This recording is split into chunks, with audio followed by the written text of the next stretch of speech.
है। बरसों से लोग जानना चाहते हैं कि ये वास्तव में नागमणि होता है। रत्नारा गांव में है। ये वही जगह है रत्नारा गांव का जहां नागमणि मिलने का दावा किया गया। भारत को रहस्यों का देश कहा जाता है।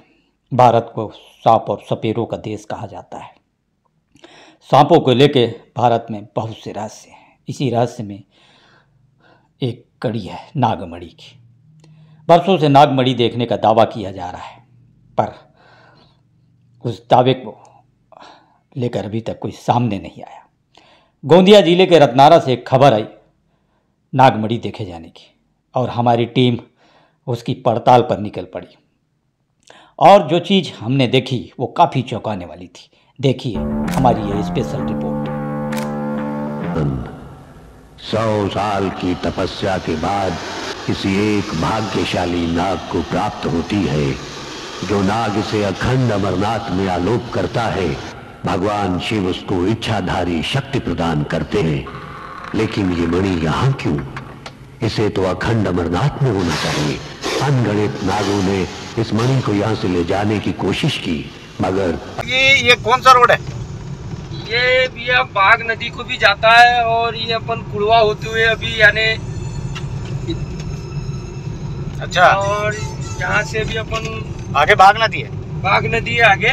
तो यहाँ क्या रेती के व्यापार के लिए प्रसिद्ध है जगह? हाँ, रेती के व्यापार के लिए जितना भी जो रेती का व्यापार इसी रोड पर है। तो अभी हम लोग गोंदिया से रत्नारा जा रहे हैं। हाँ और जी। हमारे साथ विवेक जी हैं।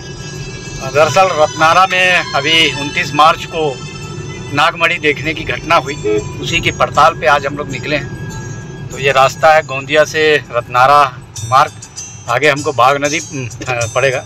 और तो ये वही रास्ता है, मुड़पार और रत्नारा के बीच का रास्ता, जो इन दिनों काफ़ी चर्चे में है पूरे गोंदिया ज़िले में, पूरे छत्तीसगढ़ और महाराष्ट्र में। गोंदिया से 12 किलोमीटर दूर रत्नारा गांव में है। ये वही जगह है रत्नारा गांव का जहां नागमणि मिलने का दावा किया गया था।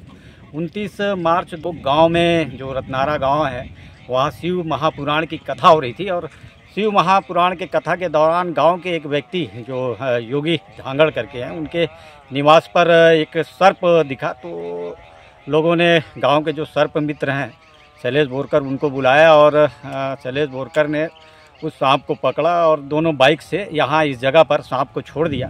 तो उन लोग का कहना, जो अखबारों में छपा है, यहाँ लोकल जो महाराष्ट्र के अखबारों में जो छपा है, उसके मुताबिक इस जगह पर जब वो लोग छोड़ दिए सांप को, तो कुछ देर उन्होंने इंतज़ार किया, और जब बाइक की रोशनी में देखा तो सांप ने कुछ चमकीला चीज़ छोड़ा, जिसे लोग नागमणि होने का दावा कर रहे हैं।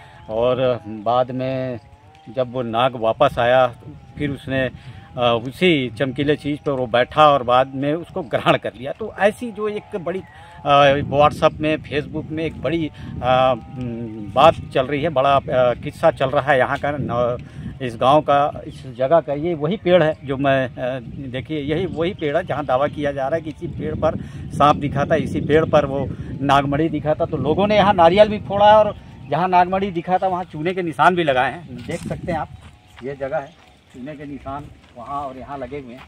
तो ये जगह है। ये विकास जी हैं, गोंदिया के रहने वाले हैं। विकास जी, क्या जानते हैं इसके बारे में?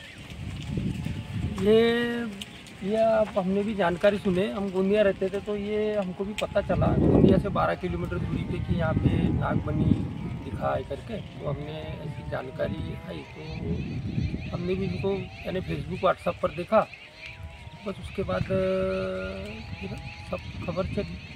हालांकि अभी भी कोई दावा नहीं कर रहा है, कुछ लोग इसको आज भी फेक बता रहे हैं। और हमने इस मामले में जो प्रत्यक्षदर्शी है उनसे भी बात करने की कोशिश की, तो उन्होंने साफ इनकार कर दिया। इस विषय में वो कोई बात नहीं करना चाहते, किसी प्रकार की कोई चर्चा नहीं करना चाहते। लेकिन नागमणि की एक किंवदंती और एक जो किस्सा है वो ज़रूर चर्चाओं पे यहाँ है, यहाँ से लेकर गोंदिया और महाराष्ट्र तक, क्योंकि ये वायरल हो चुका था पूरे फेसबुक ग्रुप में, पूरे व्हाट्सएप ग्रुप में, इसलिए इस जगह की बहुत चर्चा हो रही है। तो आज डायल 100 डिस्कवरी की टीम पहुंची इस जगह। देखिए ये जो पलाश का पेड़ अभी सूख चुका है, ये उसी जगह की कहानी है जिस जगह लोग नागमणि मिलने का दावा करते हैं।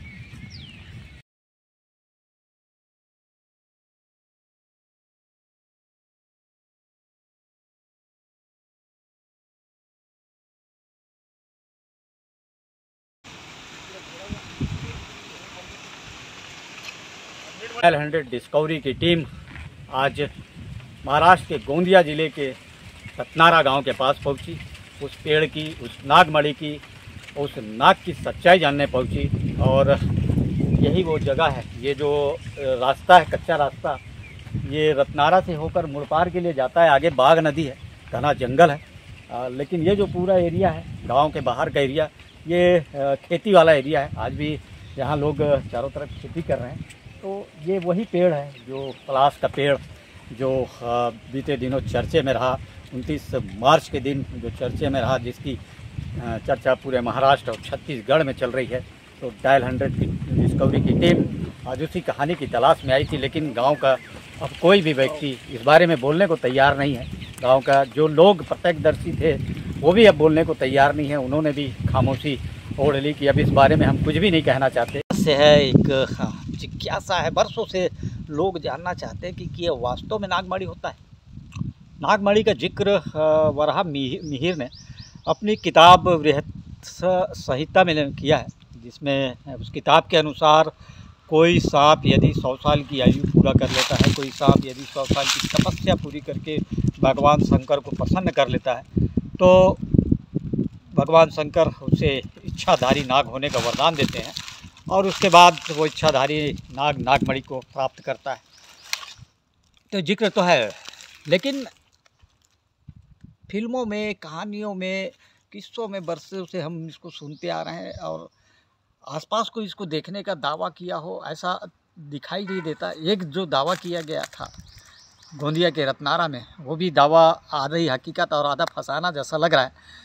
चूँकि पड़ताल हम इसलिए भी करना चाह रहे थे क्योंकि ज़्यादातर लोग व्हाट्सएप या फेसबुक के ज़माने में किसी साक्ष्य को का अध्ययन करते नहीं, किसी पड़ताल करते नहीं, और वो चीज़ें जो रहस्य और रोमांच से भरी चीज़ें रहती हैं वो बहुत जल्दी तेज़ी से वायरल हो जाती है और इससे उन सांपों की जान पे बान आती है। निर्दोष सांप जो तस्कर होते हैं वो नागमणि की तलाश में फिर निर्दोष सांपों की हत्या करने लगते हैं।